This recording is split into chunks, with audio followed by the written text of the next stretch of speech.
First, what's your name, sir? Robert Lee Jones Jr., but everybody called me Pastor Jones. Okay, Pastor Jones. And where are you from? Where you grow up at? Pacoima, San Fernando Valley. And you were born in California? No, I was born in Birmingham, Alabama. Okay, and then you moved to California when? Mm, I was 4 years old. That Okay. was around 1956. And how old are you currently? I will be 74 years old on Wednesday, December the 10th. So that's 2 days away. 2 days away. Okay, happy early birthday to you. Yeah, thank you. And you grew up in Pacoima all your life? Yeah, the majority of it. Yeah, Pacoima in that area. Can you tell us what it's like growing up in Pacoima? Well, growing up in Pacoima, during my time of growing up, most other people, we were the first generation to grow up out of the South. Most of us was born Louisiana, Texas, Georgia, Arkansas, Mississippi, Alabama. So so we was somewhat of a mixture of Southern and and city, I guess. My parents came from out of the woods, out of the country. Okay. And growing up in Pacoima, was it anything like growing up hard in the streets in Pacoima? No, So no, not Pacoima's particularly like it was a decent area. yeah, some pretty much we wasn't really concerned about being shot, or there wasn't no gangs, there wasn't no what you call it, Pyru, Crips, and none of that. With us growing up, if somebody said cuz, that was a cousin. Somebody said blood, that was just black. So no, we, Were you into the streets growing up in Pacoima at all? Like, not with my mother. okay, Not you with had strict parents. uh, yeah, yeah. They uh, everybody, most of us had those type of parents. Those type of parents. For instance, everybody knew when the street lights came on, you had to go home. So no matter what you was doing, it's time to go. The streets light told you to go home. Okay. Growing up in the 70s and 80s, it was like an epidemic of, drugs everywhere. Yeah, Did you so ever get caught up in that era? 20 years, 20 years. 20 years. So, do you mind telling us how you got caught up in that era for 20 years? Uh, well, I started off. I was just a little weed smoker. I like weed, and I was a car salesman, and so I've always done things. I never really did things on a small level. So for me, I don't like looking for stuff. I'm gonna try to make it short. Uh, I didn't like looking for stuff, and so I would buy me a pound for my personal use. not to sell. But of course, when cousins and friends and stuff came over, they everybody wanted to buy something, which I wasn't too quick to sell anything. Too quick to sell anything, but I did have a cousin, and we went in. I would go in on a key, and we would split the key. And we, key was 2.3. Afterward, um, but being a car salesman, you know what's on car lots, right? Yeah. Mex- Mexicans, Cubans, and Colombians. That's who's on car lots. We was all young in our 20s, early 20s, and whatever. And and so I asked them, and the next thing I know, I was in business. Next thing I knew, I was selling. I was selling what 30, 30 kilos in the morning and 30 kilos at night every day. I'm selling 60 a day, and I was just among friends. But So mhm. how how much would that be in pounds, saying as you selling 30 kilos in the morning and 30 Okay, kilos in well the evening? yeah, well that would be times two. A key would be 2.3 or so, over 2 pounds. But I was just doing it so that I can get a pound, get get my pound cheap. But then it started out like that. Once it got to that, then of course I decided it would be a good business. So you saying that you would sell the marijuana for other people so that you can get a pound for your personal use? No, well, at that point, I was selling for money. I was selling for the money at that particular time. So Okay. so um, I ended up in business. I ended up in business. The Mexican guy seeing we was good with it, and I was running him a little bit too hard, and so the next thing I know, he brought me a big sack with 30 kilos in it, and told me to call me when I got his dinero. So that's what we did. And how much dinero would you make off of 30 keys each time? Uh, each time, let's say 15 times 30, because I didn't I wasn't a seller or somebody that you can just come to. I did. I would get 10 friends, 10 people that I grew up with, old kindergarten buddies, people that I grew up with that was characterized somewhat like myself, and each of them had about 10 friends. 10 times 10 is 100. Is 100. I was able to service 10 people, 10 people, 100 people, and all I ever seen was 10. So how much money would you say you made each time you did it? Mm.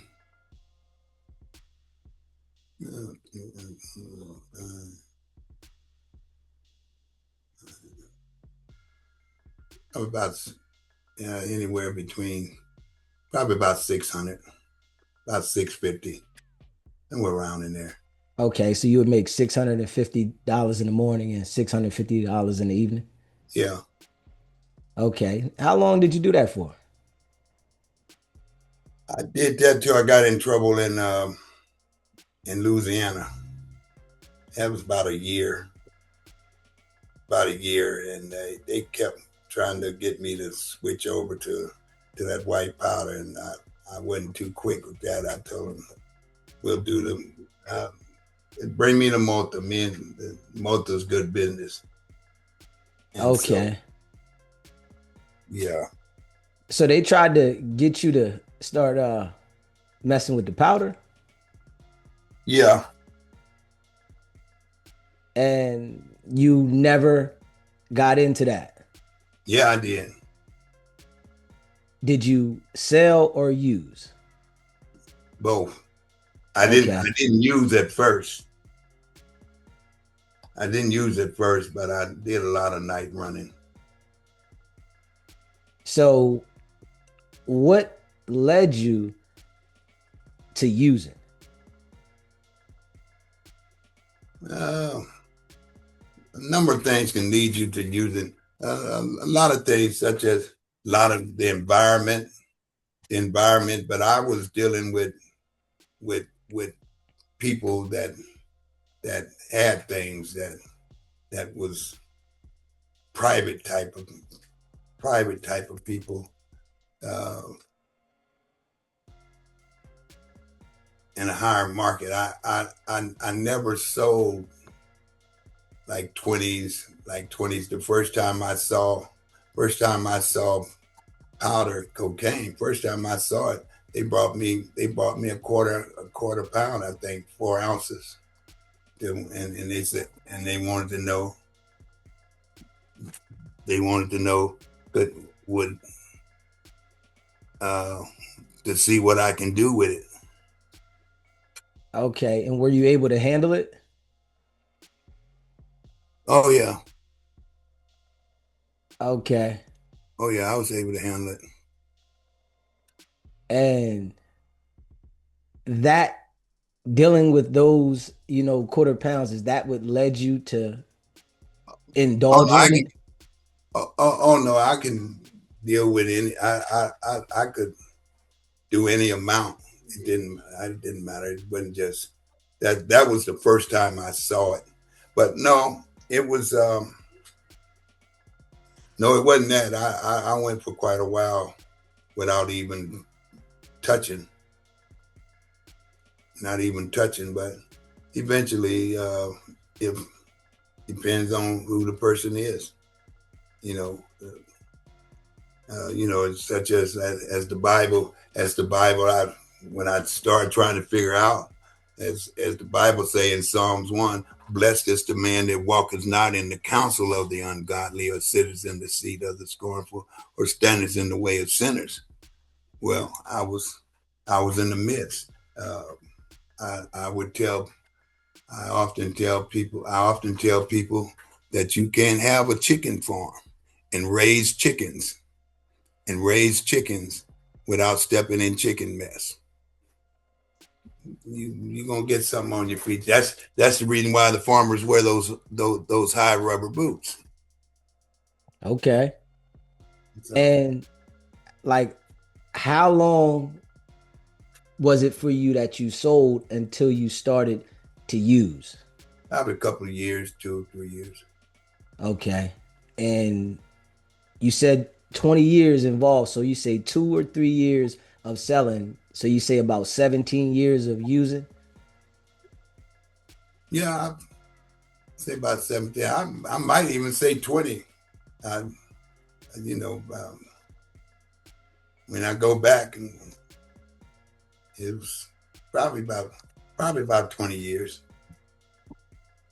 Was it preferably um, powder or hard that Hard, you preferred to use? hard. Okay. And they usually say, like, when people indulge in hard, they're looking for that initial high as they continue to indulge. Was that for you? Mm, I don't know what I was looking for, brother. Okay, It's an illusion. got you. It's all an illusion. And you were It's, blessed to overcome that yeah. because a lot of people don't overcome it and they get caught in it for Well, a long well, time. I was blessed to the point. I was blessed to the point that my original background You see, I if I can, I will interpret another scripture that says, "To train a child the way it should go when it's young, and when it's old, it won't depart." My background, my background, in my upbringing, in my people, in my people, from where I came from, helped me to overcome. I was never satisfied. I was never satisfied with where I was. I spent time and time again off and then back on, off and back on. And so if you're raised a certain way, as it said, train him as he should go. You see, that scripture never says that the child won't stray. It simply says training, so that you will put something in that child, that you'll put something in him, that when he go astray, he can find his way back to the home highway. And, you have to understand, uh, I was a mandatory church and Sunday school guy at 12 at 12 years old. At 12 years old, I was teaching Sunday school. So Okay. so I had a word, I had instructions in me. And when once you get weary enough, you go to these meetings, meetings that tell you, well, when you get sick and tired of being sick and tired, you'll quit. Yeah. you know, And how old was you when you finally came to the realization that you didn't need this anymore? about 41. 41? Yeah, yeah, about 41. I'm I'm going on now 32 years clean. That's good. Yeah, 32 years clean. And I'm I'm clean enough. I don't want nothing. I don't I don't I don't want a light beer. And to tell you the truth, a light beer is cleaner than LA drinking water. I Mm. don't I don't want that. As far as people may ask me, and I'll tell them, brother or sister, I have had enough buzzes to last me a lifetime. I know what a buzz feel like. If I want to get myself high, I can get myself high through my mind because I know, but I don't want that. But I know, and I don't have to because I have I know who the controller is. I know who God gave me to. God gave me to me, and it's up to me. And to anybody else, it's up to them. It ain't up to nobody else.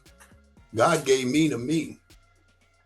And because he gave me to me, it's up to me. And from the beginning, he says what? If you know scripture, he says what? I give you what? Charge or dominion over everything. So and everything means over this life. So it's up to me. I can accomplish, I can get by his power, whatever and anything that I want. Okay. And did you have children while you was going through the phases that you went through? Yeah, I had children. How many kids do you have? I fathered four. Okay. And did you raise all your children?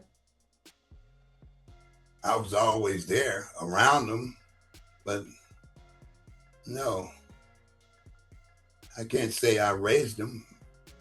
Um, but I was always there. I talked to them. And before I I got into whatever, I instilled what they would need to survive. Okay. Well, that's good. Okay, I seen that you were on a podcast and You it's see me on a called, podcast? yeah, I seen you on a podcast called No Jumper. Oh, okay. And I seen you on the podcast and you were on there with a few individuals. Yeah, And four of us. yeah, what was the reason for you going on the podcast? What was the reason that I went to that podcast? Yes. Well, my son asked me, Okay. And your son is Cash, Cash. Cash, yeah, Cash. And you named your son Cash? Only child I named Okay. And what um made you pick the name Cash? because I was in the money. His middle name and my name, his middle name is my mother's maiden name. Is my mother's maiden name and my last name. So so my mother's maiden name and my father and my last name breeding together is what created me. And at the time I was in the money. So I named him Cash and I said that every time he hear his name, it's going to remind him of who he need and what he need some cash. So I said now I done made cash, and now all we need is some money. Okay. And Cash brought you to No Jumper. Was you surprised for him to bring you to No Jumper? No, I'm never surprised at anything my kids do. He asked me. He asked me just like the lady asked me, would I be on this uh, podcast? And I agreed. No problem. Okay. And you have how many sons? I fathered three, one deceased. Sorry to hear that. Yeah. And would you say your son Cash is the son that you more favor? No, I love all my children. No. Okay. And did they grow up in Pacoima? Yeah. So they haven't grew up in any gangs or anything in Pacoima because you said there wasn't any gangs in Pacoima. I said it wasn't gangs in Pacoima when I was growing up. Okay, so they might have grew up in a gang. Yeah, they got that affiliation. If Okay, you and if you know Cash or you heard of Cash or whichever one of those people that you would pick out that would have been my son on there. If you ever listen to them or know that, then you would know exactly who and what he is and what he grew up in. You know which one was Cash? was it the I guy? call my son Cash. Y'all call him something different. Which one would have been my son? The guy that was sitting next to you that Mm-hmm. you had communication with, Mm-hmm. and he was when I seen him on there, he was saying that at one point you were around him and you guys were in a car together one time and he had a strap firearm with him and he said American Express. You don't leave home without it. Yeah, and I heard you say that, and that was catchy. So I said that was something to really say to your father. And how old was he then? About 13 or 14. As a kid, was he ever arrested? Yeah, you don't know his story? No, that's why I'm talking to you. No, well, yeah, well, he said on that podcast, he said that he was one of the youngest people to ever hit the penitentiary, the male penitentiary. They tried him as an adult when he was 15 or 16. And how was the first time he went to prison? No, I don't know. Well, he went to the state prison at 16. As a juvenile. No. Yeah, 16, he's a juvenile. So he went to the state Well, prison, yeah, okay. If you want to do it by age, yeah. but they charged him as an adult. Yeah, he was tried as an adult. He took the sentence as an adult. But do do we want to talk about Cash, or do we want to talk about me? We're going Which to one? talk about both of you. Yeah, well, I don't really talk or expose him, but even though he done told his whole story. Yeah, that's why I asked you as well. I know, I'm sure he's going to tell his story because he Well, does let me tell talk a you. lot. Well, let me tell you, because he didn't told this story. He didn't told this story. The first 5 years of his life, his mother said, his mother said, she was not, that I was not going to put another one on her, that she was going to have him because she really didn't want to have the baby. She was going to have him, but I was going to take care of him. I was going to know when he cried. I was going to know. I was going to know when he need changing. I was going to know what his cries and whatever meant. So, so I said, give him here. So when he was born as an infant, he rode with me. He rode with me and my right hand man, my partner. I put him in the baby seat. I put him in the baby seat. I put two diapers on him. One to catch the mess and the other one to hold the mess in between. So, so his first 5 years, and I was around uh, people that sold, because that's what I was doing. I was taking it to him. I was taking it to them, and they had high. I guess I can call them high end entertaining customers, which I'm not at liberty to say their name. Them, almost anybody that you could name, name, and that was his first 5 years. He was he was smart. He's always been smart. The boy got straight A's. He was one heck of an athlete. He was one heck of an athlete. I believe he was like that because he had two older brothers, and he always ran with them, and so he did things to keep up with them. He ran fast and whatever. When he played Pop Warner football, I named him Breakmaster, and people was looking at him.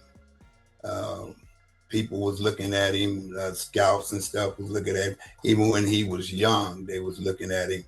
But he chose another route, and that's the route he went. But uh, he, he also told me once, he said, Daddy, I'm going to always get A's. I never seen a person cry over a B or a B plus, but he would cry behind because he got a B. He wanted A's. He wanted A's. So he was always pretty smart.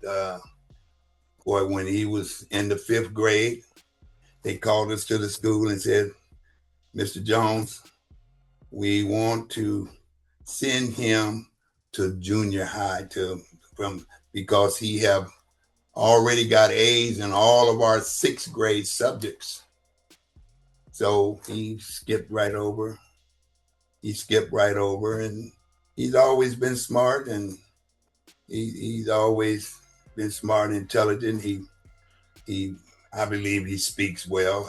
I don't listen to because I don't know when podcasts and different stuff comes on, so I don't really listen to him.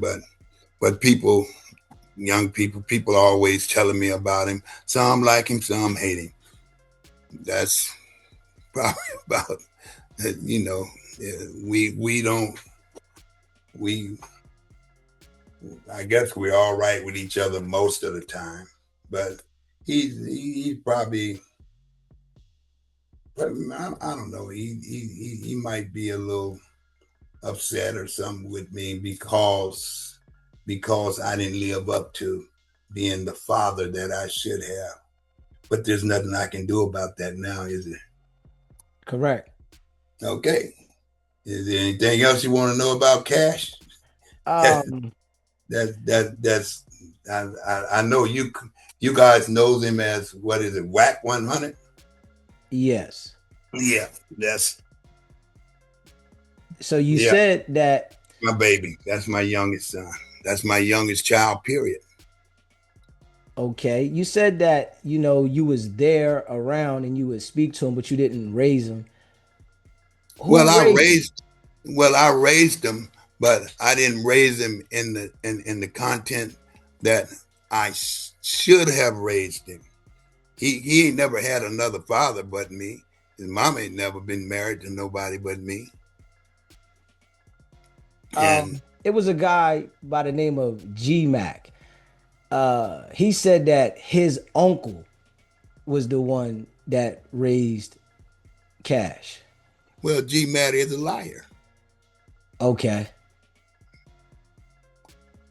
So his Yes, uncle didn't raise Cash at all. who uncle? G Mac. He said his uncle, somebody that was in Pacoima, and I guess he was big time in Pacoima. And he said that he came up with Cash, and the uncle had raised him, and he looked out for him, and he took him in. No, no, G Mac. That I had a friend that lived next door, but it wasn't no G Mac. I don't know. See, look, I just about knew all of their friends, but I knew them as a baby and as they grew up.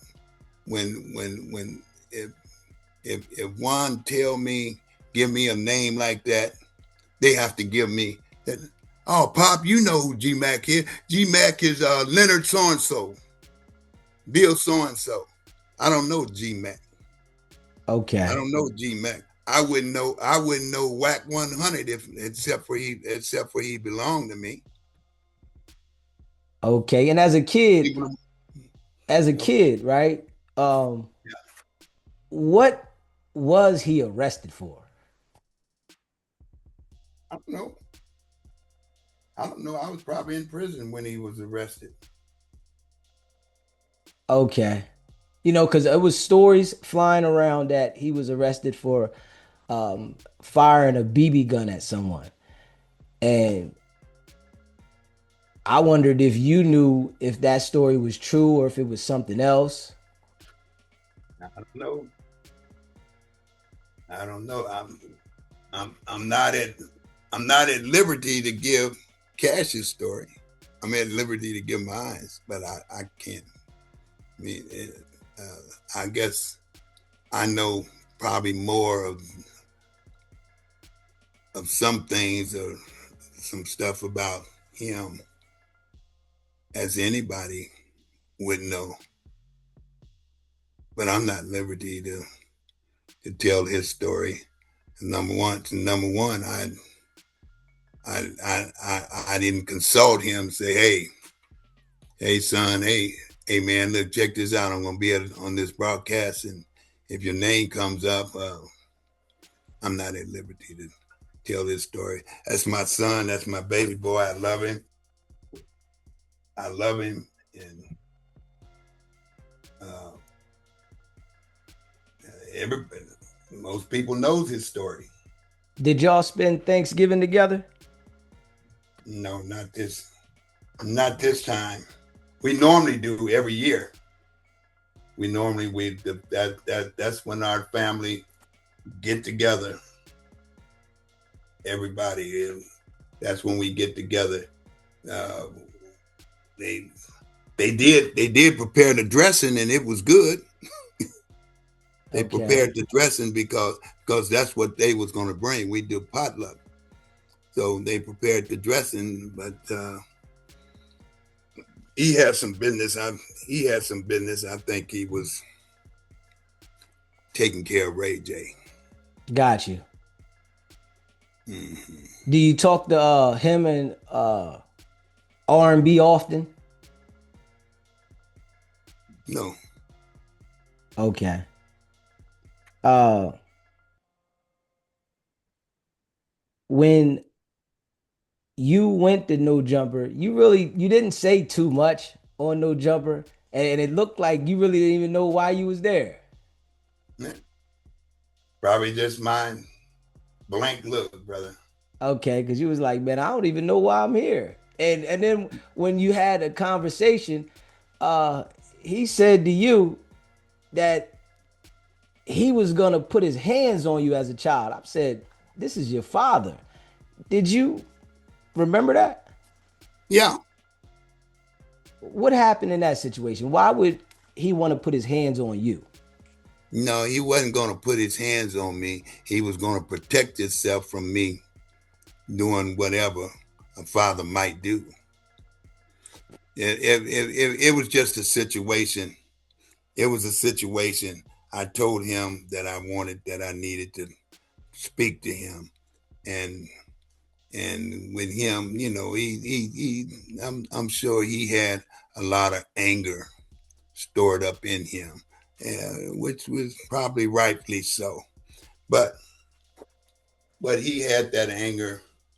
He had the anger in him, and so he wanted.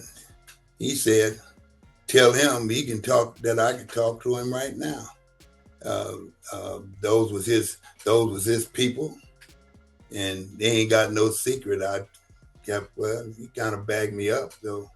So I so what I told him, he got angry, and so angry people, once you lose your mind, your thoughts, angry people then want to do what they figure they can do. But I wouldn't go that way because, as we said on the was that the no jumper, I didn't go that way because I told him I know if I came out there and we would have got into and we would have got into it, I would kill him. I would have to kill him. And that's why I told him I didn't come out that fence. I'd kill you. Was he always disrespectful No, as a child? Like the way he talks now is very like disrespectful. no, he wasn't just. He haven't been always disrespectful. He was a loving. He was. He. Matter of fact, I thought he was going to be my. I, shoot, I thought he was going to be the closest to me because his first 5 years of his life he spent with me, and up until so no. So he just transformed as an adult. You didn't think that he would be like that, but as now he's just very, angry at everyone. And I don't know, is that because of his childhood, but he's just very angry towards everyone. I don't think he's angry.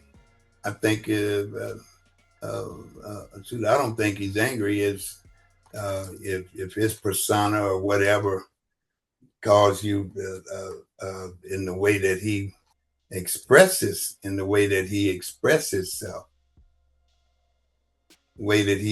himself, that's him. Everybody have their own characteristic. Everybody have, you know, Yeah. Did you take it as a kid, him being like a liar, like trying to manipulate situations to, You don't you lie. know, benefit You himself? don't lie. I ain't known him to be no liar. So he's always been truthful with you. As far as I know, he's been truthful with everybody. I don't know. But let me say this. See, let me say this. Would you like to know concerning my transformation from from all of this stuff and the way I raised raised people and the people that came from me, out of me, and with me?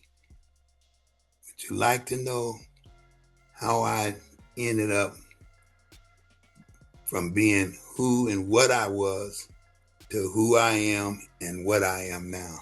That's I where we're made gonna a get to. Oh, That's okay. that's where we're gonna get to. We wanted to hear a little bit of the front story, and then we could get to the backstory so we can understand how did you transition to become a pastor. Yeah. You Well, know, because you know, people have trauma in their life and they go through different things and they elevate from different things they go through and it makes them the person that they are currently. Or some people don't elevate, but some do. yeah. And from talking to you, I can see that you've definitely elevated into a different person than you were years ago. Yeah. Yeah. But remember, I said I fathered four, but we've been on one, and the one that we've been on is the last one that came. So tell us about the other kids. The other one is good. My second son was murdered 20 years ago, almost 21 years. Do they all have a relationship with each other? Oh yeah, oh That's yeah. Then good. I have then the my three sons is from my wife. Their mother. All of them have the same mother. My daughter, she have a different mother, but we love her, Okay. and and and the truth about it, she might have came out a little better than the rest of them. Okay. Yeah, Okay. but she's a parole officer. Oh, that's good. Yeah, yeah, she Law that's enforcement, that's good. yeah, She's trying to keep some people straight. yeah, she's living. That's what she's doing. She maybe she is trying to keep some people straight because it's her job, but she's Yeah. living. Yeah. Okay. And when did you become a pastor?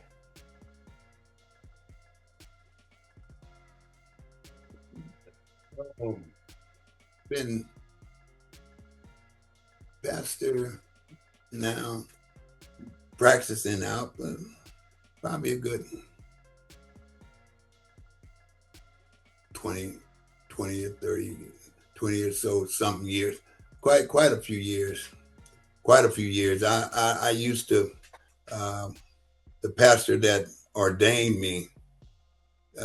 He had to convince me that I was a pastor because I served in the park over at Handsome Dam. I don't know whether or not you know where Handsome Dam is, but I served over there for about 5 or 6 years.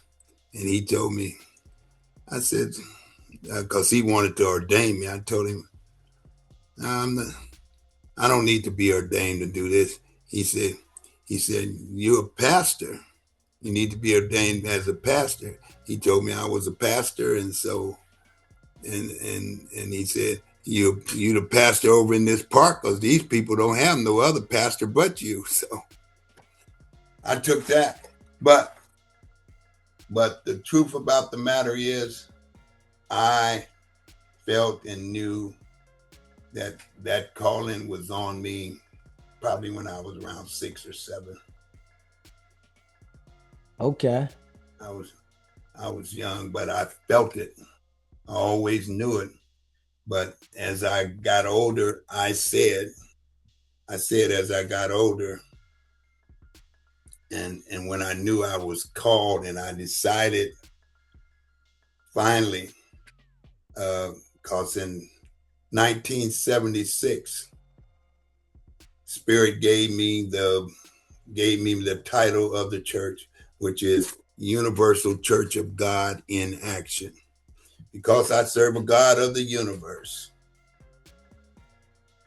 and I don't serve a do nothing God. I serve a God of action, and so that's what we're trying to get instilled in this church: God in action. So I'd probably say that uh, the the church itself came in 1976, and that was before I did was got caught up. So I figured I got caught up, and God allowed me, even being caught up through all the danger, through everything I went through. He preserved me, but He never took the desire to serve Him. So you've been delivered. Yeah, well, if you want to call it delivered, yeah. The only thing that I had to get delivered from was those drugs. You want to call it delivered? And for you to get delivered from them, you feel like it was mostly God that gave you the guidance to change your life around? It's always God, as far as I'm concerned. Okay. Even with those that fail to admit it, you know, sometimes people can ask themselves, why is it that that bullet went right past me and I heard it going past my ear and it hit this person? See, why is it that this person, that somebody over here uh, fail? I know a bunch of my people that I grew up with that that was living a better life than me. They gone. They're gone. But I personally asked God. I said, Lord, why me? Why would you have called me to be a pastor with that kind of responsibility when I didn't even deal with my responsibility with my family, with my wife, with my children? Why me? And I also asked him, I also told him, Lord, I don't know nothing about being no pastor. The Spirit told me, as far as that goes, Spirit said, God says, don't worry about that. He knows. So He knows what type of, uh, how He want His church, how He want things done. So What was your turning point? Whereas though you said this is my enough, turning point, enough. okay, my turning point was I was in and out of jail, in and out of prison, and not for things that I was doing, like getting caught up stealing and all of that kind of stuff. Just parole violation. I could not seem to keep my lips off of that glass. And and but see, every time I go back, you see, prison, there is no rehabilitation. There is no rehabilitation in prison. The rehabilitation is the time that it gives you to yourself to think.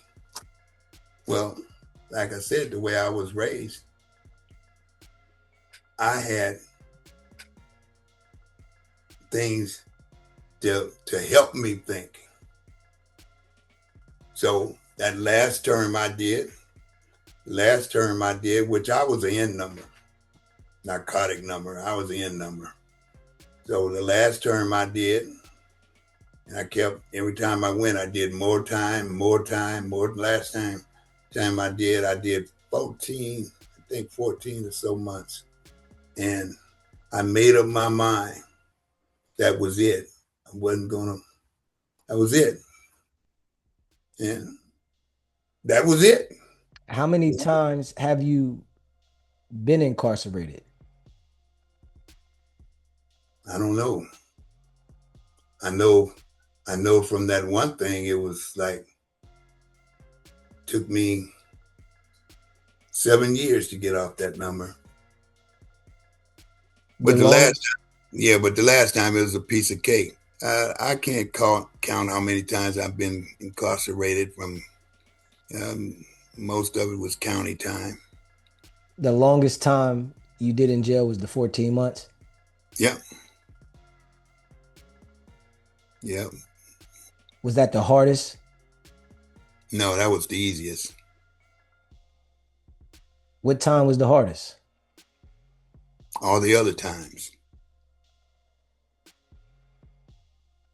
Missing your family and, you know, Well, I doing, missed them then. I missed everything then. The reason why the 14 months was the easiest time was because I was set free. It was the easiest. It was the easiest time because I knew it was. I was finished. It was over. I didn't have to come back no more. I wasn't going to come back no more, and I felt that. You know, I'm sure you do. I don't know. I don't know what might be plaguing you now, but but there's people that never been to prison that's not free. correct. Okay, but once I once once I regained control of myself, it was easy. It was easy to wake up behind those walls. Let's face it, I wasn't a lifer. They're gonna let me go sometime. Whenever they're gonna let me go, I'll just be. They open the gate to freer expansion. I can go beyond this stuff that they set up. I can go beyond. I can go visit my grandma. I can go where cousins is in Michigan, and I can go beyond. What would you say to people that are caught in an addiction to give them some advice to understand, how to overcome it? Well, give them advice as to how to overcome it. Yes. Oh, it's kind of hard. You know why it's hard? The reason why it's hard is because to to tell somebody and to get them to the point that they have to get to take control of themselves. Watch. Let me give you one example. I constantly tell people, and I preach this. I tell people, just like we're talking now, right? You, Dizzy, you don't see me. You'll never see me. Why? Why? Because I'm body and spirit. The body is nothing but a vehicle. You can't see the spirit that's driving the body. Why? It's a spirit. You can't see that. I'm identified by my vehicle that I operate in. The body's nothing but what? An organic vehicle.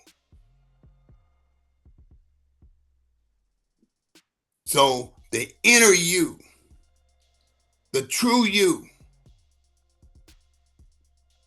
the body was made for the spirit, not the spirit for the body.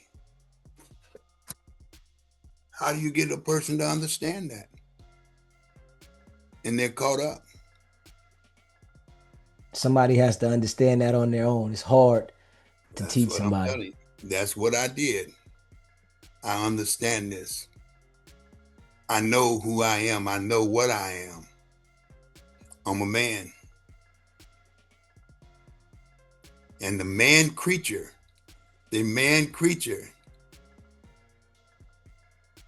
is made superior over all other creatures. So I tell people, I don't give myself to nothing and nobody. That means substance and nobody. I won't give myself to my wife.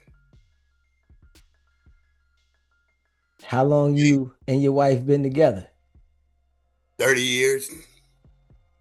And you said you still won't give yourself to her. No, I won't give myself to her. She don't know what to do with me. I'm the one know what to do with me. I'm the one know what I want. I'm the one know what I'm feeling. But you know what I will do with my wife? You know what I give my wife? Let us know. I'll share me with my wife. We're in this life. We agreed to share our life together.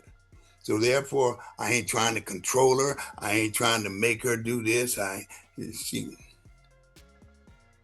I'll share. It's good to share, right? Yeah. That's what I do. I share. I advise anybody to share. You to share. My wife, my wife told me the other day that she has been the happiest. This has been the happiest part of her life, and she's not the mother of those kids.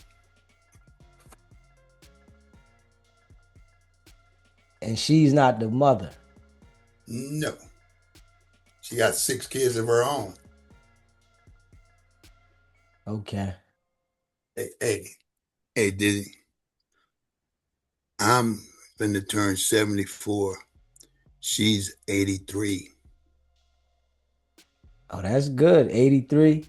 Yeah, hey, man, look, when I was coming home, I told God, I said, Lord, you said that it's not good that man should be alone. Lord, give me all that I need to do this work. And he gave me, but see, with me being a man and her being 83 does not give her the right to rule over me. Do I, you have any regrets? about what? Anything throughout your life that you might think about and say that you regret? Mm, regret, that's a harsh word, man. What do you mean by regret? Something that might experience throughout your life that you wish you didn't experience. No, I'll tell you the reason why I don't have no regrets. Because everything that I have experienced, I've been through, everything that I've been through, you know, uh, is what have is what makes me the person that I am today. It it gives me understanding because it was an experience. Correct. Yeah, because it was an experience, it gives me the look. God couldn't use me to help another addict What can I tell another addict? What can I tell him with understanding of concerning getting high, or how, or how to even begin coming out if I haven't had that experience? Why else did he allow me to have the experience and not die? It was a death defying experience, right? I could have died like a lot of other people did, but I didn't. So I used that. Which you, uh, if you were smart enough, or if you consider it, if you had one woman, you had one woman, and you experienced that woman, are you smart enough or wise enough to take your experience with that woman in order to enhance the experience with the next one? Most people won't do that. Most people, to most people, go right to the next one and try to mold someone. I ain't trying to mold nobody. I'm too busy molding my own self. I'm not So, I'm not done with me. Are you done with you? not at all. Okay. I like that. I like you not being done with yourself.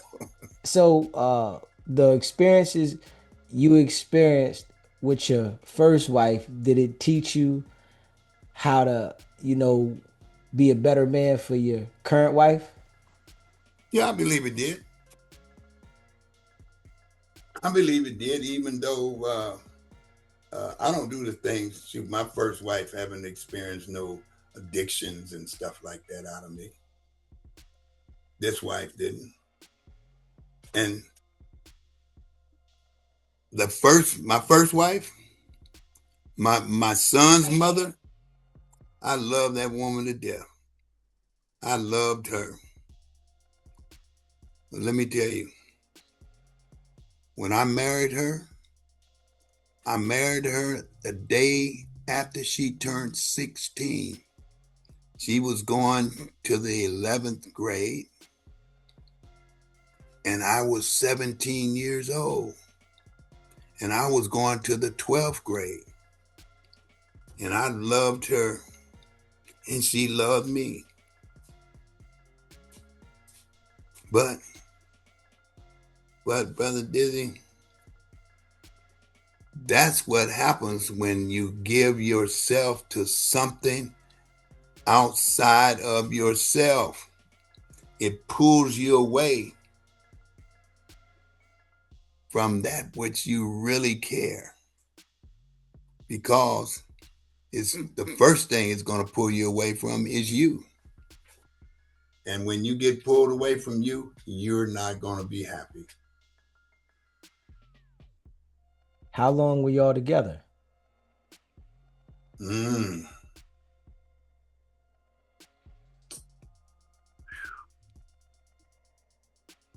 We was together,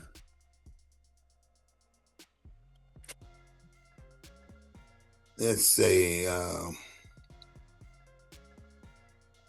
I divorced her, but I planned that one. I thought I was teaching her a lesson. So I told her we was going to be separated for 3 years. And within those 3 years, we would get married again. If I ain't did nothing she couldn't accept, and if she ain't did nothing I couldn't accept. So we separated for 3 years. We divorced. During that time, that was when we had our second son. During the time that separation, we had the second one, and we remarried, and we was together then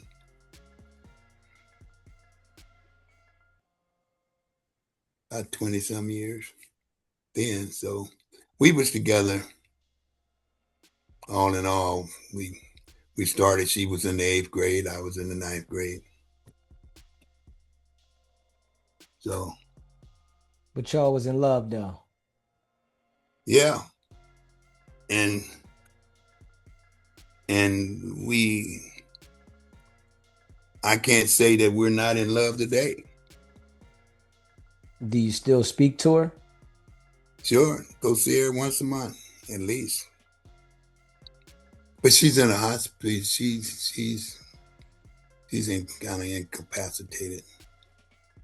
But I make sure once a month. Once a month, me and my older son go and see her. Okay, just you and him. Yeah, just me and him together. Okay, I can't say what anybody else do. got you. I won't say what anybody else do. I won't say what they do. I won't say what they won't do. Uh, but I know what I do. I can only speak for myself. Okay. We definitely appreciate you uh, Okay. letting us know a little bit about your life and All right. things that you went through. Yeah. And um, do you want to let the people know anything about your church, how your church Sure. goes? Sure. Sure. We're located in Lancaster, in the Antelope Valley, at 45235 10th Street West. At 10th Street West, we are a God-fearing church, but I've been called, I believe now, to deliver my people. My people. You see that, right, Dizzy? Yes, sir. Yeah, my people. And I could have talked about that a little bit more, but but you see, we done been through so much, and it's not being addressed. When Jesus came to the Jews. He came to the Jews, and anybody could benefit from his teaching, but he was talking to the Jews. So God always sends a deliverer. He sends a deliverer. He sent Moses to deliver the Hebrews. And if I can deliver our people because it's not we're not being addressed, we can't even we're not even holding on to our women these days. Why? Why? Because because we don't realize we get our women. We can marry a woman and we can have a woman. She could be in love with us, but when they wrecked us, they wrecked them right along with us. So we have to become man enough and uh, intelligent enough to bring them out of what they've been through. And I ain't talking about what they've been through yesterday or last week. I'm talking about what they've been through 200 and 300 years ago. We need to study that. We need to understand that. But I appreciate you allowing me to speak. Speak. I'm on Robert Jones. Robert Jones every Sunday. And anyone that's in the Antelope Valley, come see us. 45235 10th Street West. We Thank you. appreciate you, my brother. All right.